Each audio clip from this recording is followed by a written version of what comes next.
Hi guys, welcome to Sania इज़ो। तो आज की ये स्टोरी एक डायन के ऊपर है।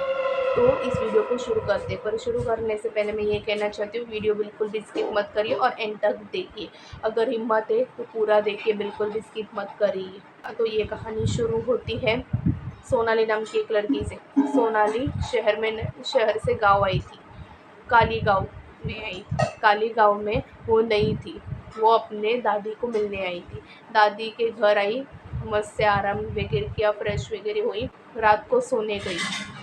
सोने से पहले दादी ने बोला, अगर किसी औरत की आवाज़ है तो दरवाज़ा मत खोलना, चाहे कुछ भी हो जाए।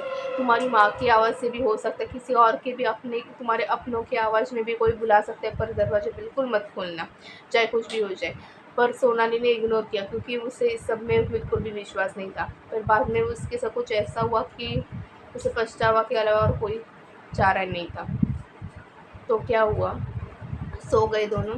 तो किसी ने दरवाजे पे दस्तक दी। सोनाली को जा गई। सोनाली उठी और वो सोचने लगी, इतनी रात को किसने दरवाज़ा ठकठकाया, इतनी रात को कौन हो सकता है। सोनाली की माँ की आवाज़ थी। सोनाली की माँ बोलने लगी, अरे सोनाली बेटा, दरवाज़ा खोलो, मैं तुम्हारी माँ आई हूँ, दरवाज़ा खोलो। सोनाली उठी और दरवाजे के पास गई।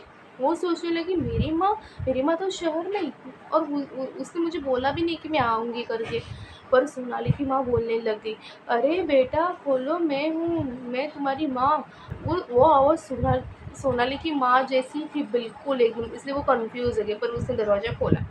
दरवाज़ा जैसा ही उसने खोला, दरवाज़ा के सामने एक लाल साड़ी वाली औरत थी।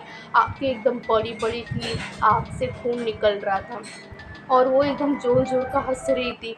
और वो बोलने लगी, तूने दरवाज़ा खोल के बहुत बड़ी गलती की, अब तू नहीं बचेगी।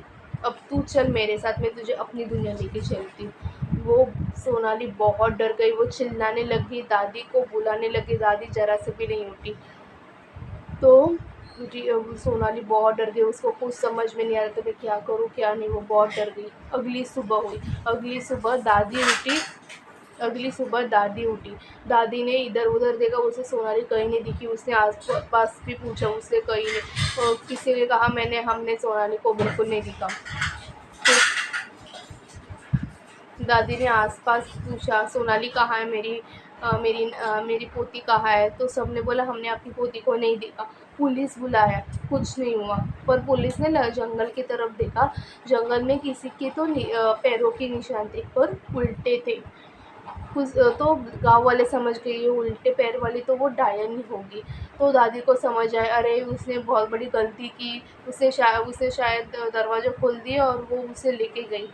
वो दादी बहुत ज़ोर-ज़ोर का रोने लगी। उनको बहुत बड़ा सदमा लगा कि मेरी पोती के साथ ऐसा हुआ। दरअसल वो डायन ने मुझसे सोनाली को अपने साथ लेके गई। वो ऐसा ही करती है, हर दरवाज़े पे दस्तक देती है, अगर किसी ने दरवाज़ा खोला वो उसे अपने साथ लेके जाती है, और वो कभी बंदा या बंदी वापस नहीं आती। तो ये थी आज की स्टोरी। आई होप आपको पसंद आ गई हो। लाइक शेयर सब्सक्राइब करें, अपने दोस्तों को शेयर करिए ये स्टोरी। आपके साथ कोई घटना घटी हो, अब आपके फैमिली रिलेटिव्स के साथ कोई घटना घटी हो, तो मुझे ईमेल करें। मैंने अपनी ईमेल आईडी डिस्क्रिप्शन बॉक्स में दी हुई है। तो मुझे ईमेल करें, तो अगली वीडियो आपके ऊपर होगी। चलो मिलते हैं अगली हॉरर स्टोरी में। बाय।